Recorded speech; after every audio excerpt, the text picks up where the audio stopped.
Ano nga, breakfast kami, chillers. Nahirapan kami maghanap ng ng pwesto na may CR.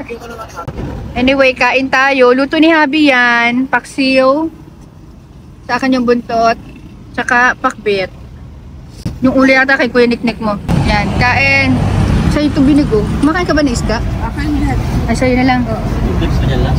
Kaon. Yan nga doon ngayon. Ano? Palaya ka? Wala. Ha? Hindi ako ulit.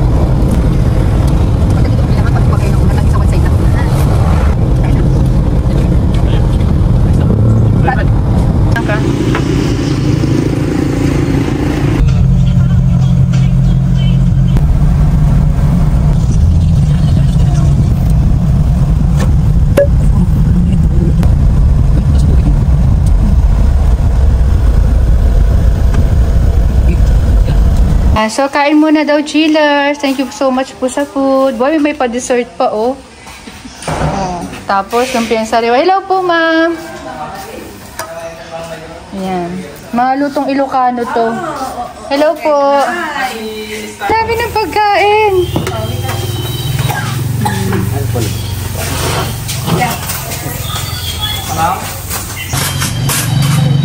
Nandito na kami, hindi ko pa na-upload yung unang punta. Ang dami po kasi talaga. Pero malapit na yun sa inyo pa, ang dalawang video pa.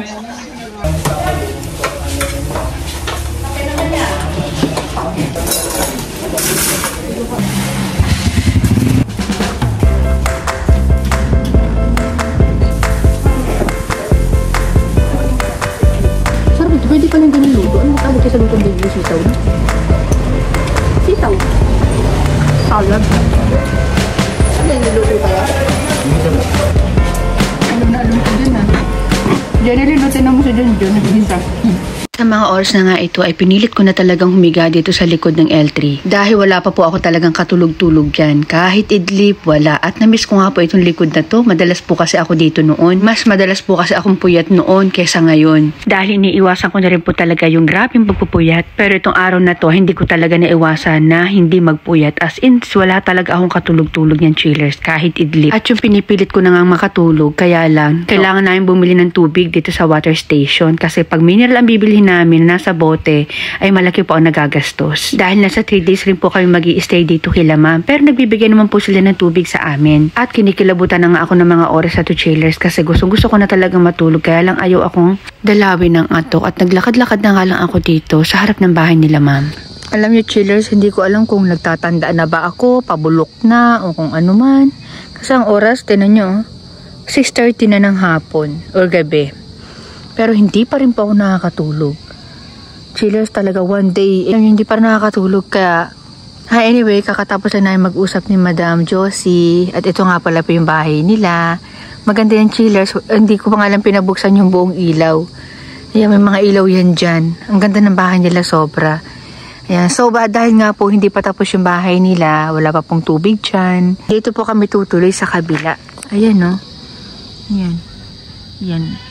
Kompleto po dyan, may aircon, may rooms, and pwede daw po kami banding-banding dyan, video okay, inuman, napakabait talaga ni Madam. So sa ngayon, hindi ko pa kaya ng power ko, kaya sabi ko baka bukas na lang kami banding-banding habang nag-i-install sila dito.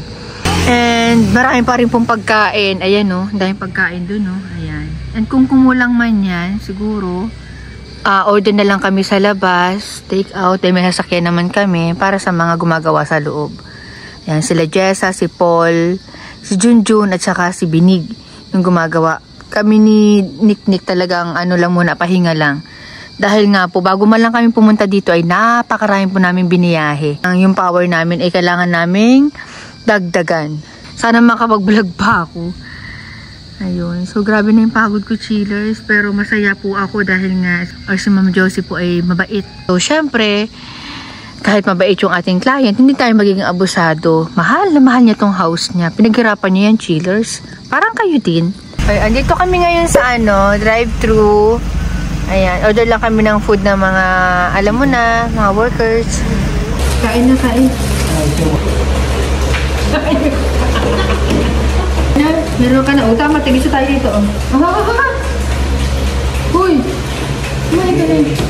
Uy! Sige, dalawang kanin kayo, ha? May mga extra gravy dito. Good?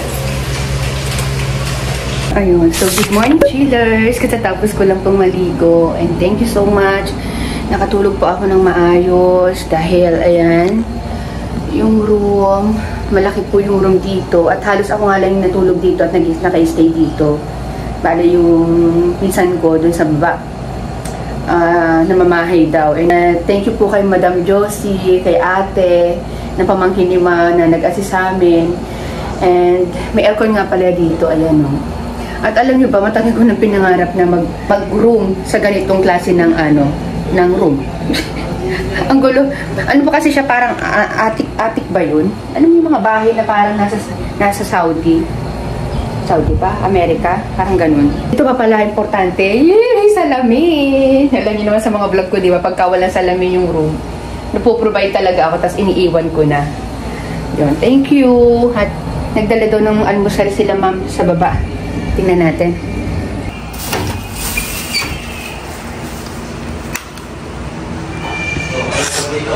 Bali, wala nga pala nakatira dito sa bahay.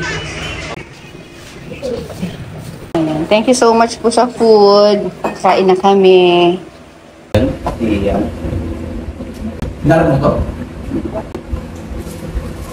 Ayun. So, dito muna kami sa karinderya kasi nagkikrib ako sa sabaw, sinanglaw, mga ganun-ganun. Shoutout kay Nana Cooks. Kambing. Dito po ang bayaran. Dito yung payment.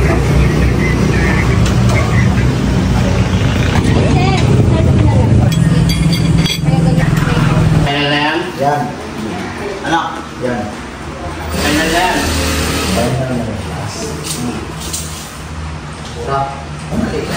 Pero hindi namin ito lalagyan. Ito lang.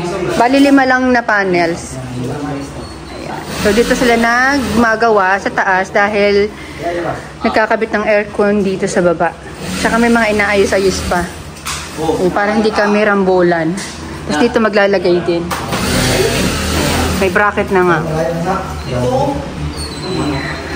Alam ko yun. Bumili kami ng merienda, ayan, empanada. Grabe, ang sarap ng empanada dito. Tsaka yung lumpiang singkamas. Ay naku, ang sarap. Hindi ko na nga lang ipakita sa inyo kanina. Ayan, punong-puno, dasik na dasik. Tapos may itlog siyang kasama. Sarap. Pamimerienda ko rin sa mga boys at saka Coke. Bumili kami ng Coke din yellow. Okay, dinner muna, chillers. Ayan, nag-take out na lang kami ng Jollibee. Para hindi na magluto. Bali tapos sila mag-install and bukas ko na lang kukunan dun sa sa mansion. Wala na kapatid. Yung dalisa.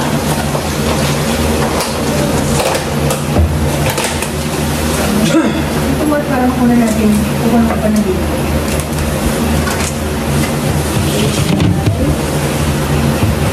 Lagi lang guys, mga tatlo. Kain tayo, chillers. Tapos nagbigay din pala sila sa amin ng native longganisa. Ayan o. Masarap yan. Yan. Asia. Kain kayo. Kain po. Ay, madam, hindi na kami nakapagpaalam. Kumuha kami ng pinggan. Kasi gutom na sila. Dahil ang oras po ngayon ay magnanay na ng gabi. Yan. May spaghetti rin pala akong in-order. Pinunta na ko dyan kanina eh.